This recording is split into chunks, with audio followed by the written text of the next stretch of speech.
Welcome to money management channel. நம்ம சேனலை பொறுத்த வரைக்கும் மார்க்கெட்டுக்கு புதுசாக நிறைய நியூ சப்ஸ்கிரைபர்ஸ் இருக்காங்க. அவங்களுக்கு நிறைய டவுட்ஸ் இருக்குது. அந்த வகையில் பார்த்தீங்க அப்படின்னா பிரபுன்ற ஐடியிலேருந்து ஒரு கொரி வந்திருக்கு. அவர் ஆல்ரெடி மியூச்சுவல் ஃபண்டில் இன்வெஸ்ட் பண்ணிட்டு இருக்கிறாரு. அவரோட குழந்தைங்க எல்லாம் ஸ்கூலில் படிச்சுட்டு இருக்கு. ஸோ இப்போ ஸ்டாக் மார்க்கெட்டில் இன்வெஸ்ட் பண்ணலான் இருக்கிறார். லாங் டேர்ம் பாயிண்ட் ஆஃப் வியூவில் ஸ்டாக்ஸ் சொல்ல முடியுமா அப்படின்ற மாதிரி கேட்டிருக்காரு. ஸோ டெஃபினட்டாக அவரோட டார்கெட் கிளியராக இருக்குது. லாங் டேர்ம்ங்கிறப்ப இன்னும் ஒரு 50 years 20 years வரைக்கும் அவர் இன்வெஸ்ட் பண்ண முடியும். அந்த மாதிரி இருக்குது அப்படின்னா டெஃபினட்டாக அவர் ஸ்டாக் மார்க்கெட்டில் இன்வெஸ்ட் பண்ணலாம். ஸ்டாக் மார்க்கெட்டில் இன்வெஸ்ட் பண்ணாலும் ஒரு ஹியூஜான ரிட்டர்னை அவரால் எக்ஸலண்ட்டாக எடுக்க முடியும். ஸோ அதுக்கு பார்த்தீங்க அப்படின்னா இந்தியன் எக்கனாமி டோட்டலாக சப்போர்ட் பண்ண போது நெக்ஸ்ட் 15 to 20 years இந்தியாவோட எக்கனாமி நல்லா இருக்க போது இந்தியன் கம்பெனிஸும் நல்லா பர்ஃபார்ம் பண்ணும். அதனால அவர் சாலிடாக ஸ்டாக் மார்க்கெட்டில் குவாலிட்டியான கம்பெனியில் இன்வெஸ்ட் பண்ணால் நல்ல ஒரு ஹியூஜான ரிட்டர்னை டெஃபினட்டாக அவர் எடுக்க முடியும். அதே மாதிரி மணிகண்டன் ஐடியில இருந்து பார்த்தீங்க அப்படின்னா large cap, mid cap, small கேப்பை பற்றி டிஸ்கஸ் பண்ணுங்க அப்படின்ற மாதிரி கேட்டிருக்காங்க. நம்ம முடிஞ்ச வரைக்கும் பார்த்தீங்க அப்படின்னா லார்ஜ் கேப் ஸ்டாக்ஸை மெயினாக டிஸ்கஸ் பண்ணுறோம். ஒரு சில மிட் கேப் ஸ்டாக்ஸை டிஸ்கஸ் பண்ணிட்டு இருக்கிறோம். ஸ்மால் கேப் ஸ்டாக்ஸ் அந்த அளவுக்கு ஐடென்டிஃபை பண்ணுறது இல்லை. நம்ம மார்க்கெட்டை பொறுத்த வரைக்கும் நம்ம ஏர்ன் பண்ணுறதை விட நம்ம சம்பாதிச்ச காசை லாஸ் பண்ணாமல் இருக்கிறதுக்கு மெயினாக நம்ம ஸ்டெப்ஸ் எடுக்க வேண்டியது இருக்குது. அதனால முடிஞ்ச வரைக்கும் நம்ம குவாலிட்டி இல்லாத ஸ்மால் கேப்பில் போய் இன்வெஸ்ட் பண்ணிட்டு ரிஸ்க் எடுக்கிறதுக்கு பதிலாக நம்ம குவாலிட்டியான லார்ஜ் கேப் ஸ்டாக்ஸை ஒரு சில மிட் கேப் ஸ்டாக்ஸில் இன்வெஸ்ட் பண்ணால் மார்க்கெட்டில் அது ஒரு நல்ல ரிட்டர்ன் கொடுக்கும். ஓரளவுக்கு டீசெண்டான ரிட்டர்ன் எபோவ் 15% மேலே கொடுத்தாவே நல்ல டீசெண்டான ரிட்டர்ன் தான். அந்த மாதிரி ஸ்டாக்ஸை தான் மேக்ஸிமம் நம்ம ஐடென்டிஃபை பண்ணி ஸ்டாக்கில் இன்வெஸ்ட் பண்ணிட்டு இருக்கிறோம். நம்ம வீடியோ ரெகுலராக ஃபாலோ பண்ணாவே அவருக்கு நம்ம என்ன மாதிரி ஸ்டாக்ஸை டிஸ்கஸ் பண்ணி அனலைஸ் பண்ணுறங்கிறது அவருக்கு கிளியராக புரியும். இன்னொரு சப்ஸ்கிரைபர் பார்த்தீங்க அப்படின்னா அவர் ஒரு பர்டிகுலர் ஸ்டாக்ஸில் எப்படி எஸ்ஐபி பண்ணுறது அப்படின்ற மாதிரி கேட்டிருக்காரு. மியூச்சுவல் ஃபண்ட் வழியான்னு கேட்டிருக்காரு. ஸோ மியூச்சுவல் ஃபண்ட் வழியா அப்படின்னா செக்டர்லையோ இண்டெக்ஸ்லையோ ஒரு குரூப் ஆஃப் ஸ்டாக்ஸ்லையோ அந்த மாதிரி தான் மியூச்சுவல் ஃபண்டில் இன்வெஸ்ட் பண்ண முடியும். ஒரு சிங்கிள் ஸ்டாக் அப்படின்னாவே இப்போ சப்போஸ் நீங்கள் ஒரு டைட்டனோ இல்லை ஒரு மாருதி கம்பெனியோ நீங்கள் எடுத்துக்கிட்டீங்க அப்படின்னா ஒரு குறிப்பிட்ட அமௌண்ட் இப்போ நம்பர் ஆஃப் ஸ்டாக்ஸ் நீங்கள் மாதம் ரெகுலராக பை பண்ணி எஸ்ஐபி பண்ணலாம். ஸ்டாக்கில் பண்ணுறது அப்படின்னா பர்டிகுலர் ஸ்டாக்கை செலக்ட் பண்ணி நம்பர் ஆஃப் குவான்டிட்டி மாதம் பை பண்ணலாம். மியூச்சுவல் ஃபண்ட் அப்படின்னாவே ஒரு குரூப் ஆஃப் ஸ்டாக்ஸில் அது இல்லைனா இண்டெக்ஸில் இல்லை ஒரு குறிப்பிட்ட ஒரு குரூப்பில் இன்வெஸ்ட் பண்ணி நம்ம இன்வெஸ்ட் பண்ணிக்கலாம். ஸோ இந்த ரெண்டு வகையில் லாங் டேர்முக்கு நம்ம எஸ்ஐபி கண்டினியூ பண்ணலாம். அதே மாதிரி இப்போ ரெகுலராக பார்த்தீங்க அப்படின்னா நம்ம சேனல்லே மியூச்சுவல் ஃபண்டை பற்றி டீட்டெயிலாக நிறைய டிஸ்கஸ் பண்ணிட்டு இருக்கோம். மியூச்சுவல் ஃபண்டை பொறுத்த வரைக்கும் நம்ம மெயினாக நோட் பண்ண வேண்டிய விஷயம் நிறைய இருக்குது. அதில் இன்வெஸ்ட்மெண்ட் டைப்னு பார்த்தீங்கன்னா 2 டைப் இருக்குது. டைரக்ட் டைப் ஒன்று இருக்குது, ரெகுலர் டைப்னு ஒன்று இருக்குது. டைரக்ட் டைப்பை பொறுத்த வரைக்கும் இதில் ஏஜென்ட்டோ இல்லை டிஸ்ட்ரிபியூட்டரோ யாரும் இன்வால்வ் ஆக மாட்டாங்க. எக்ஸ்பென்ஸ் ரேஷியோ ரொம்ப கம்மியாக இருக்கும். ரெகுலரை பொறுத்த வரைக்கும் அதில் இருக்கிற ஸ்டாக்ஸ் ஃபண்ட் மேனேஜர் மெயின்டைன் பண்ணுவார். அதனால எக்ஸ்பென்ஸ் ரேஷியோ கொஞ்சம் ஜாஸ்தியாக இருக்கும்.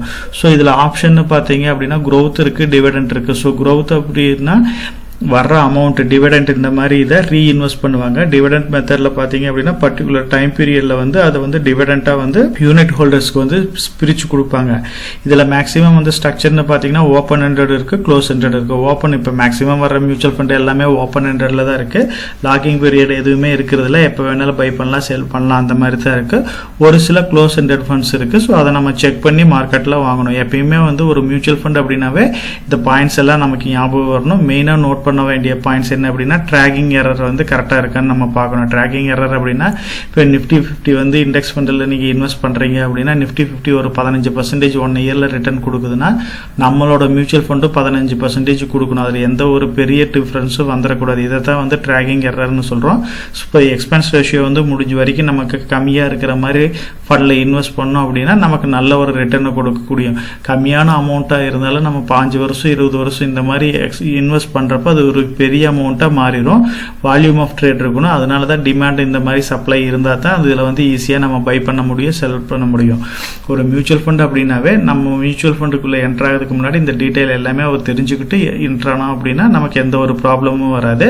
நம்ம மியூச்சுவல் ஃபண்டு எஸ்ஐபியை பொறுத்த வரைக்கும் நிறைய வீடியோஸ் நம்ம டிஸ்கஸ் பண்ணிட்டு இருக்கிறோம். அதாவது ஃபிக்ஸ்டு டெபாசிட்டுக்கு ஆல்டர்னேட்டிவாக என்னென்ன ஸ்கீம்ஸ் இருக்குது, ஒரு லாங் டேர்ம் எஸ்ஐபி மோடில் எப்படி 1 crore அச்சீவ் பண்ணுறது, அதுக்கு என்னென்ன கோல் செட் பண்ணணும், எப்படி ரெகுலராக இன்வெஸ்ட் பண்ணணும், எவ்வளோ ஈஸியாக அச்சீவ் பண்ண முடியும், எவ்வளோ டைம் எடுத்துக்கும், இதை பற்றி நம்ம கிளியராக டிஸ்கஸ் பண்ணுறோம்.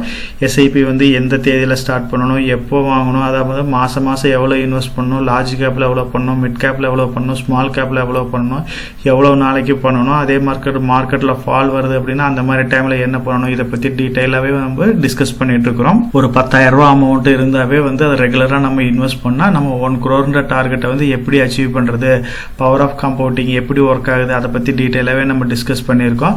அதே மாதிரி 40 வயசு வரைக்கும் நம்ம எதுவுமே வந்து ஏர்ன் பண்ணாமல் இருந்தால் கூட 40 வயசுக்கு மேலே நம்ம டிசைட் பண்ணால் கூட ஈஸியாக வந்து 1 crore எப்படி அச்சீவ் பண்ணுறது, இல்லை ஜஸ்ட் வந்து 40லேருந்து ஒரு 10 இயர்ஸ்க்குள்ளே நம்மளோட டார்கெட்டை எப்படி அச்சீவ் பண்ணுறது, அதுக்கு வந்து ஸ்டெப் அப் எஸ்ஐபி எப்படி ஹெல்ப் பண்ணுது, இதை பற்றி நம்ம டீட்டெயிலாகவே டிஸ்கஸ் பண்ணியிருக்கிறோம். நம்ம 40 வயசுலேருந்து ரெகுலராக ஒரு 75 வயசு வரைக்கும் இன்வெஸ்ட் பண்ணிட்டோம்னா ஒரு ஹியூஜான வெல்த்தை வந்து கிரியேட் பண்ண முடியும். ஒரு பெரிய வெல்த்தை வந்து நெக்ஸ்ட் ஜென்ரேஷனுக்கு பாஸ் ஆன் பண்ண முடியும். இது எல்லாமே எப்படி அச்சீவ் பண்ணுறது, இதை பற்றியும் நம்ம அனலைஸ் பண்ணியிருக்கிறோம். மாதம் ஒரு 10,000 ரூபாய் இருந்துச்சு அப்படின்னா நீங்கள் அதை வந்து எப்படி பிரித்து இதில் இப்போ மியூச்சுவல் ஃபண்டில் எவ்வளோ இன்வெஸ்ட் பண்ணணும், ஸ்டாக்கில் எவ்வளோ இன்வெஸ்ட் பண்ணணும், பாண்ட் மார்க்கெட்டில் எவ்வளோ இன்வெஸ்ட் பண்ணணும், சேவிங் ஸ்கீமில் எவ்வளோ இன்வெஸ்ட் பண்ணணும், இதை பற்றி வந்து கிளியராக நம்ம அனலைஸ் பண்ணியிருக்கிறோம். அதே மாதிரி ஒரு மியூச்சுவல் ஃபண்ட் போர்ட்ஃபோலியோ இல்லை ETF போர்ட்ஃபோலியோ எப்படி உருவாக்குறது, இதை பற்றி அனலைஸ் பண்ணியிருக்கோம்.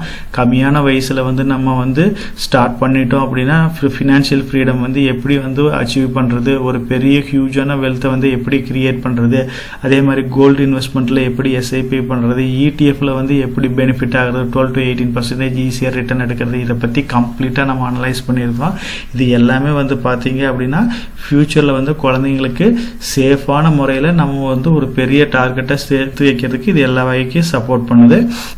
ஸோ மியூச்சுவல் ஃபண்டில் இன்வெஸ்ட் பண்ணுறவங்களுக்கு இந்த வீடியோ வந்து எல்லா வகையிலையும் சப்போர்ட்டிவாக இருக்கும். அவங்களோட டவுட்ஸ் எல்லாம் கிளாரிஃபை பண்ணுற மாதிரி இந்த வீடியோஸ் எல்லாம் நம்ம சேனல்லேயே அவைலபிளாக இருக்குது. இதை செக் பண்ணி பார்த்தாருன்னா அவர் எஃபெக்டிவாக மியூச்சுவல் ஃபண்டில் வந்து இன்வெஸ்ட் பண்ண முடியும். அதே மாதிரி பார்த்தீங்க அப்படின்னா இப்போ நம்ம 55 வயசு ஆயிடுச்சு, ஷேர் மார்க்கெட்டில் இன்வெஸ்ட் பண்ணலாமா அப்படின்ற மாதிரி நிறைய டவுட்ஸ் இருக்கிறவங்களுக்கு ஷேர் மார்க்கெட்டை பொறுத்த வரைக்கும் வந்து ஏஜ் வந்து ஒரு ஃபேக்டரே கிடையாது. நமக்கு வந்து அமௌண்ட் இருக்குது, கேஷ் ஃப்ரீ வந்து இருக்குது அப்படின்னா நீங்கள் எப்போ வேணாலும் இன்வெஸ்ட் பண்ணலாம். இந்தியன் மார்க்கெட் மட்டும் இல்லை, அதே மாதிரி வேர்ல்டு மார்க்கெட்லேயும் இன்வெஸ்ட் பண்ணலாம், ஹேங்ஷன்லேயும் இன்வெஸ்ட் பண்ணலாம், டவுன் ஜோன்ஸ்லேயும் இன்வெஸ்ட் பண்ணலாம். இந்த மாதிரி நம்ம எதில் வேணாலும் இன்வெஸ்ட் பண்ணி எப்படி ஒரு வெல்த்தை கிரியேட் பண்ணுறதை பற்றியும் நம்ம டீட்டெயிலாகவே டிஸ்கஸ் பண்ணியிருக்கிறோம். இது இல்லாமல் பார்த்தீங்க அப்படின்னா பாண்ட் மார்க்கெட்டில் எப்படி சேஃபாக இன்வெஸ்ட் பண்ணுறது, ஓரளவுக்கு வந்து எனக்கு இந்த ரிஸ்கே வேண்டாம், நான் வந்து பாண்ட் மார்க்கெட்டில் இன்வெஸ்ட் பண்ணணும் அப்படின்னா பாண்டுனா என்ன, பாண்டு எப்படி வந்து நம்ம வந்து பை பண்ணுறது, பாண்டில் எவ்வளவு பெனிஃபிட்ஸ் இருக்குது, இதை பற்றி நம்ம டீட்டெயிலாக வந்து வீடியோ டிஸ்கஸ் பண்ணியிருக்கோம். இதையே ரெஃபர் பண்ணார் அப்படின்னா ஒரு பாண்ட் மார்க்கெட்டை பற்றி கிளியரான வியூ வந்து சப்ஸ்கிரைபருக்கு கிடைக்கும். நம்ம சேனலை பொறுத்த வரைக்கும் லாங் டைம் இன்வெஸ்ட்மெண்ட்டுக்கு ரொம்ப சப்போர்ட்டிவாக வீடியோஸ் வந்து போட்டுட்ருக்குறோம். ஒரு போர்ட்ஃபோலியோவில் எவ்வளோ ஸ்டாக்ஸ் இருக்கணும், இப்போ ஒரு 1 crore போர்ட்ஃபோலியோ எப்படி உருவாக்குறது, ஒரு லாங் டைம் போர்ட்ஃபோலியோ எப்படி உருவாக்குறது, ஒரு ஸ்டாக்ஸில் எவ்வளவு இன்வெஸ்ட் பண்ணுறது, ஒரு ஸ்டாக்கை செலக்ட் பண்ணுறதுக்கு முன்னாடி என்னென்ன பேராமீட்டர்ஸ் எல்லாம் செக் பண்ணணும், இதை பற்றி வந்து நம்ம கம்ப்ளீட்டாக அனலைஸ் பண்ணிகிட்ருக்குறோம்.